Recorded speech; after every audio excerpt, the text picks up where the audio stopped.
Hey guys, how you doing? It's been a little minute since I posted. They released a new champion spotlight. I don't know what a champion spotlight is, or some sort of spotlight thing, and it was like a comic thing. And all I know is Necro made a video about it. Plus, some comments told me to watch it. I heard these are pretty good, very insightful for the lore. And if Necro made a video, then it must be very lore intensive. I want to know more about the lore as always, so I'm here to watch it. Plus Mel is a baddie, and I'm trying to know what her and her baddie friends are on. You know what I'm saying? No, anyways, really, truly, I just want to know. I want to know what it's about. Like, I'm guessing that's what everyone is here to do. Know what it's about. And Necrit is the GOAT. He knows everything. He just, oh, I don't, bro, when it comes to league lore, he's literally the GOAT, number one, uno. And I'm trying to know. So let's just get into the video, bro. Like, we all know what we're here for. This GOAT. I'm gonna like the video before. You know, I only recently subscribed, even though I've watched loads of his videos.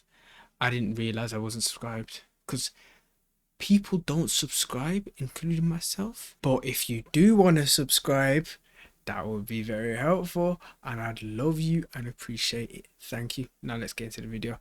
Cue Necrit. Well, it seems like Riot is onto something with how they are handling the lore. Because surprisingly, we are getting more things as the season is evolving, and so the lore is going forward, at least there is a bit of an illusion that the lore is going forward because not that much is happening, but stuff is happening, which is still better than what we had 2 years ago. And so with the release of MEL, we also got a brand new Wait, bro, did you lot? Let's go back. Did you lot notice? better than what we had 2 years ago. Season 2023. 3. What do you mean season 2023? 2 years ago? What does he mean 2 years? 2 years? How has it been 2 years since 2020? That was like yesterday, bro. Why is it 2024? Time is going too quick. Nah, let me start. Let me keep watching, man. And so with the release of MEL, we also got a brand new motion comic with that. And while we will not learn anything that big from this comic, it is mostly just a setup of what MEL is doing in Noxus, really. It does set up a lot of really cool things. Dare I say, some things that might be utilized for the MMO. And so, without further ado, let's jump into the new comic. I'll try to show it on screen, but in case you didn't notice, it is cool how all of these comics This arena is have pretty different cool. loading screens. Before the loading was Black Rose, and now it is Medarda logo. Hey, that's pretty cool. But more importantly, the first thing that happens once we jump into the comic is that now we are in an arena. Specifically, it is called the Noxidai Arena, which is already a reference to some deep lore. If we go back to Mordekaiser's lore, I know. It kind of looks like a Colosseum. We're here again. Well, in the Proclamation of Triforix story, which technically that is more Mordekaiser's the GOAT. of a Swain story, we learn about the 3 ancient tribes that represent the 3 principles. It is the vision of the Noxidai, the might of the Noxcry, and the guile of the Noxtalai. Nokrin. So it's not like Riot is just making Nokrin. Tease. If you know, you know. I'll give you a hint. Elden Ring. up new names. No, this is actually a really cool reference. But anyway, let's actually move forward. And here we can already see something else that's really cool. We can see that we are in the Shuriman quarters in the Immortal Bastion. Now yes, in case you didn't know, the Immortal Bastion is really massive. It is. By the way, you know, this sort of thing reminds me of, you know, that one island. No, it's not island. Remember, not in. One Piece. You know, Ennis Lobby. You know how it had the, like, Ennis Lobby was floating in the middle of just a chasm, like a vast amount of, like, it was just like a hole in the ground, like, you could just fall to your death. Like, it kind of looks like that. Obviously, there might be something down there, like, in, you know, in the hole, like there, like it might not be a hole like Ennis Lobby, but you know what I mean. But it's like, you know. Is really like an entire region within a capital city. And it's cool to see that the Immortal Bastion does actually have different parts that look totally different.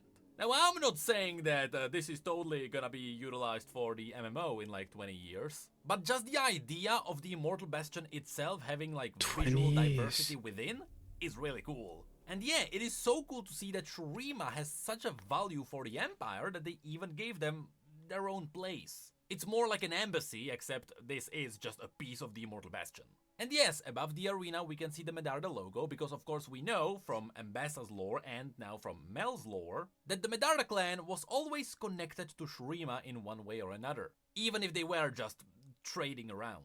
And what is really cool here is that this Shurima. basically confirms I want to know that more about right them. now, in the present days, MEL is back in the Immortal Bastion. That is perhaps the biggest thing that you can get out of this comic when it comes to MEL. Yep, presently, she is in the Immortal Bastion, which means this comic is happening after the cinematic. So chronologically, Arcane ends. Doesn't that mean like she's probably gonna be in Noxus? No, like it's kind of confirmed. Like we all knew, we were like, yo, she's gonna be in a Noxus. She's gonna be in Noxus. So we saw her going like in Noxus, but like now, like they're showing us present what's happening right now. She is going to be in Noxus. The show, whatever the Noxian show is called. I see, like Arcane is called Arcane, even though it's Piltover and in Piltover and Zon. So I assume are they just gonna call it Arcane? It don't make sense for them to call it Arcane, or not really. I assume, but then the IP, because it's like Arcane, is like, are they gonna do a different name, call it a different show? See, like it's kind of, because we know they said they're doing different show. I don't know. We'll see, but this is interesting. I press pause.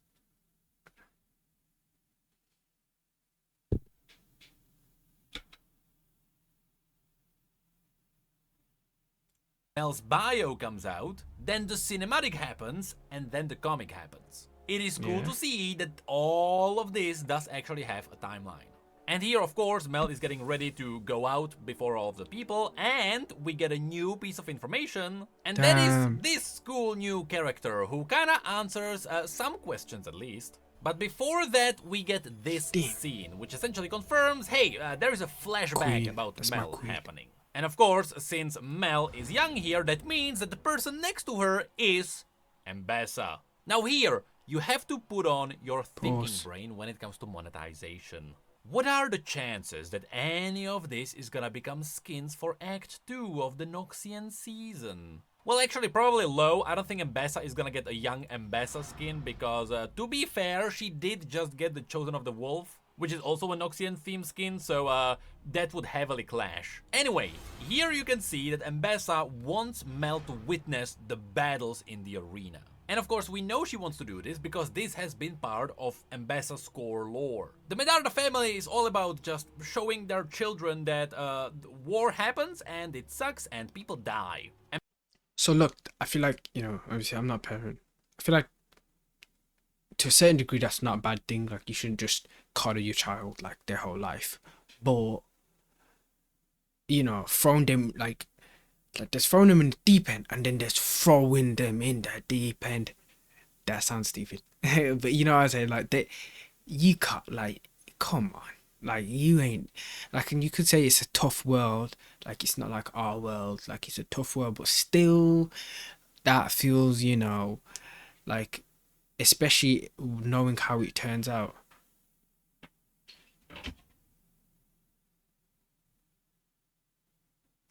Especially knowing how it turns out, like, nah, don't do that.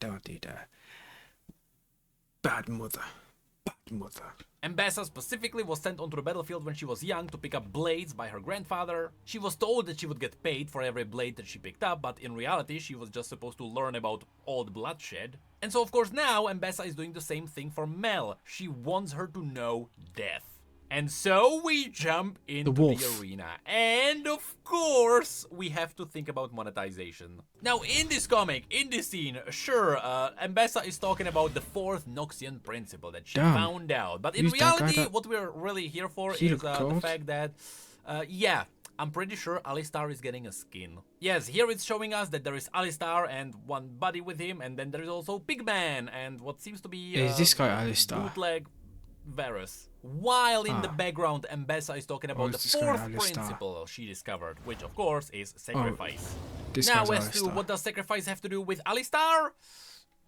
Probably not that much. I am not sure how much of this was retconned already, but Alistar's old lore was all about him always being a gladiator, or in Noxian terms, a reckoner. And in the arena, he found a small girl who became his friend, and eventually she freed him, and that's kinda how Alistar got out. But of course, this probably happened around the present days, which means, since this is happening in the past, it makes sense why Alistar is still there in a Noxian arena. Look at that. And there we can see that, yeah, the Alistar is fighting Mr. Pigman. These man got aura, bro. Like literal aura. Look, bro. Like, bro. That's Super Saiyan aura right there. Not even aura like the way we've been using it recently. Like, literal aura. Look. What does sacrifice have to do with that? Probably not that much. It's mostly just a visual guide, I guess. I will not Though let you there destroy will my be a slight world. twist that is probably coming. Here, I really try to look into the crowd, and I try to look someone that I would recognize, apart from maybe Bootleg Echo. Oh, I swear to you, I was gonna say the same thing. I was like, yo, that guy kind of looks like Echo. But no, there is no one there. And yes, Mbessa calls the fourth principle the mark of a true warrior, because warriors have to sacrifice everything they possibly can. Who's this to guy, bro? survive What, he's and got to win. Here we can blades also on his mention that the fingers. person who was there with the big man is using the long claws, which are usually used by hemomancers. I mean, they were always linked to Vladimir, which could be why this reckoner is also Vladimir. dressed in red and slightly shady. But truth be told, if we go to Legends of Runeterra, we may also find other reckoners who are also using Damn, these weapons. who's that? So don't freak He out, looks there is cool. likely nothing too deep in here. He's And looking kinda curiously enough, monkeyish, we though. can see that Alistar actually throws his buddy to the side as he defends him from the slashing weapons. Of course, Mr. Claus gets punched back, and then something interesting happens. As Mbessa, again, in the background, is talking about how they should be willing to that's sacrifice menacing. anything for victory. Bro, Mr. wha- Pigman wha- comes wha- out, why is he looking like and that? he almost looks magical, though I don't think it's real Magical. He magic. looks unless menacing, it's bro. actually blood magic. It would be hilarious. Bro, he's like, this is what I imagine. Bring that ass here, boy. If there was hemomancy That's involved. literally But you can what he's really looking like, see bro. it feels like they are on teams, and What did I say, bro? What did I say? He had that energy, bro. Look, yo, he was menacing, bro. Bro, he had the JoJo menacing right in, like there, bro. You just couldn't see it. Like they just, you know, copyright, but they could have had it there, menacing, and the energy of bring that. of course, Mr. Pigman is now killing Alistar's teammate. This is further underlined by Mbessa talking about allies here. But now, before we move on, I quickly want to say, yeah, these big men are not that unique. Again, going back to Legends of Runeterra, we have seen them before. Oh, he is Although in ugly that as case, shit, bro. that was likely a human being that was twisted into whatever that is. That is This an ugly just seems to be a motherfucker, whole bro. new species. But of course, Alistar comes out to protect his friend. Everything explodes because Alistar is super powerful, and he can summon Smash. nukes now, I guess. And the crowd likes him for that. And of course, that means he became victorious. Damn. The Yamcha pose, bro. Yo, it's actually, bro, he cannot catch a break, bro, in every single show, movie. It don't matter, bro. This guy must be it. Bro, that pose is reference. His death is clowned upon by everyone. It don't matter who, bro. Why is bro like this, man? Oh my god, bro. Like, not even, bro, that. Oh, bro, no, bro. Why is he being given the Yamcha pose, bro? Oh. But of course, here is the twist. Young Mel notices that Alistar's friend is still alive. And so of course, the crowd doesn't like that. That's why you can see them throwing the stones at them. And that's kind of the thing. In these arenas, it is a gladiator arena, which means that someone is supposed to die so that the other one wins. But it seems like they came into this like a tag team, because both sides had two people, unless that was just a temporary alliance. Also, I really love the unique Sacrifice. look of Alistar here. Like you can tell, in Act 2, this is likely gonna be one of the cheaper skins. But I really love the enforced arms with the metal shackles. Regardless, we all know what's coming next. So of course, Damn, again, Ambessa's bad Ambessa wants too. I Mel to didn't witness realize. death. I That is didn't the know she point had all of this that. entire comic. And so of course, Mr. Friend braces for what He's he about to go knows Super is Saiyan. coming next. And without too much hesitation, Alistar just goes for it. Rip Bozo. Yeah.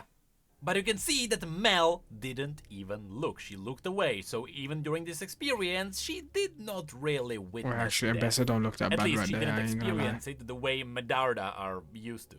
And then there is this little weirding out. And I'll be honest, I have no idea what this is. She looks We like know that she's this zoning is the out. voice of present Mel now. That's why it has that weird border around it. So That's is a she saying like, terrible why border, I ain't can't gonna I lie. remember? Why can't I feel anything? Why Can't can't I I? forget? I don't know. Why can't I wonder be if what it's you gonna want be me to important be? in like a next comic or something like that. And here is the reveal. I'm pretty sure it should be any moment now, right? When she gets brought back from this, she calls her a cousin, which means this might be a relative to Jago Medarda, because from Mel's bio What we her learn luck that is Jago Medarda, at the who is door. now, or should be now, the current head of Medarda after Mel left, well, he should be her cousin as well. Now, I don't know how many cousins Oh, I the thought he Medarda was family uncle. has, but it is extremely likely that at least they are somehow related. And of course, after this, Mel is escorted to her seat, and that's really where everything For ends. key to There my is, strength is a sacrifice. as I What is it, said, Unity? not What much is to it? a What's the big key? point when it comes to the story, but there is very slight twist. You see, even from the bio, it was kind of hinted that Mel is going into Noxus with the idea of maybe pushing forward the fourth principle, which is sacrifice. It was kind of hinted, but now at the end, you can see She's- here that her mother was wrong. And that she's rejecting her mother. She's rejecting her mother. Oh, she's rejecting her mother's idea, which means she's rejecting her mother just in general. You were wrong, mother. Damn, that's deep. You know, that is deep. the key to her strength isn't sacrifice. I wonder why it is. Does it tell us? I hope it tells us, or is it just gonna, play with us? And as this finishes off, I know you now. can see that she says, compassion does not beget Beget weakness. weakness. So does that mean her fourth key rule is compassion and not sacrifice? Mercy, compassion, like all of that, like mercy will come into that. Like maybe some form of like non-violence, trying to end things peacefully. It's a better route, but it's not a very Noxian route from what I'm getting. They're all about like this, like, but you can have compassion for your enemy, but then what does that entail if it's not like you stop trying not fight them, and you try and like, or like mercy, like if you don't not fight them at the beginning because you have compassion for your enemy, you try to not fight them because you have compassion for them. If it's not that, and if it's not, after you've beat them, you've not shown some sort of mercy, then what would compassion be if it's not one of them? I assume you can't just like kill him and be like, yeah, I was compassionate, I ended your measly, meaningless life, foul, tarnished. Like, no. So I wonder how that compassion will take form. I wonder what the way she'll act. Will she be, all scholarly and try to be just generally better to people and try to be the peacemaker? Which is technically related to her bio, because there she said that she doesn't really want to be in a place that is all about strength, but also a bloodshed. So it is... She's rejecting Noxus. She's rejecting Noxus. What did I say? Compassion does not work in this Noxian, in this Noxus, in the place, it just doesn't work. How can you be compassionate? Like Like literally the most oh, to be fair, I thought of a new way you could technically spin compassion, and that's like showing respect to your enemy. But like, is that compassion really? But someone could spin it like, I could see Darius, like, you know that in his Welcome to Noxus, that thingy, like he can't, the way he knocks him, damn, bro. I'm not gonna lie, that uppercut was off. That was the cleanest knockout, bro. Oh, that was beautiful. Maybe you could say that. Possible that Mel just wants to change Noxus. That seems to be her point now. She is down to her nation being strong. You know what? I've got a theory. We love theory crafting. Join me in theory time, theory time, theory. Well, what if, so in Arcane, spoiler if you haven't watched the 2 seasons of Arcane, but I'm surprised if you haven't, she loses, pretty much, she kind of loses, like, because of her mother, she didn't get what she wanted. She says, I feel like she this close to winning and leading, like pretty much getting everything she wanted in Arcane. Then like loads of things just went wrong. Her mom pretty much messed everything up, and then obviously you had all the Victor, like, bro, becoming Cammy and nearly like killing them all. But if it wasn't for that, she would have got what she wanted. She failed becoming the leader there.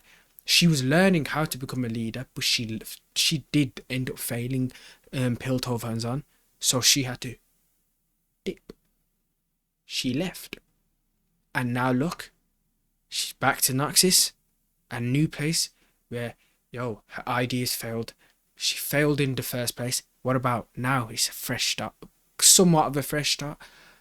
She's trying to change her place.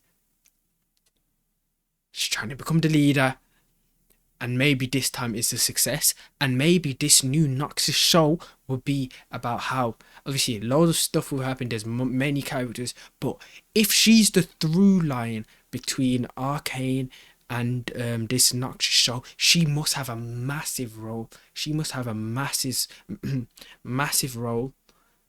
And so what if the first season, or maybe the second season, I wouldn't be surprised if it just ends with she's the leader. So, the first season is her, obviously this is only her storyline, but obviously it's going to tie in with other people. She starts, we learn about everyone, and then she taking power, whatever, changing things aren't going her way. Maybe season 1 ends poorly for her, but and then season 2, somewhat like Arcane, big things happen, whatever, and right at the end, she's there to pick it all up, and she's like the Noxus leader, and she ends it sitting on the throne of Noxus, maybe as like the true leader of Noxus now, or whatever, and then into whatever the show after that is, where now she's the leader and Noxus has changed.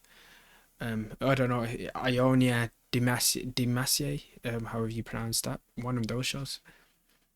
Theory time. But she also doesn't need everyone to just kill each other all the time. It seems like she is fine with, just showing mercy every now and then. And so perhaps that is the mindset that she's gonna bring into the leadership of Noxus if she actually gets there. So long story short, what did we learn from this? Mel is nada. in Noxus. Yeah. That's really the big thing. She is in the Immortal Bastion. But the coolest part still is that the Immortal Bastion actually has a Shuriman quarter. It is really these tiny details that come out of nowhere that excite me the most. So is this a banger comic? Well, it's not as good as the Atakan one, but I will still say this is by far I want to watch that. the best way that Riot can tell stories I in will League be. of Legends. If you wanna ditch written stories and like paragraphs of short stories everywhere, I'm fine with that. I am well aware that not a lot of people read those. So if these comics are more popular, go for these. They are awesome, they are amazing, and most importantly, cool. they target people who don't wanna read, they just wanna look at pictures. And when they look at these pictures, when they look at this arena, you know what they think about the most? They think about the fact that one day, when we are gonna walk around the Immortal Bastion in the MMO, we're gonna like this place. Yeah, I'm not getting excited for it.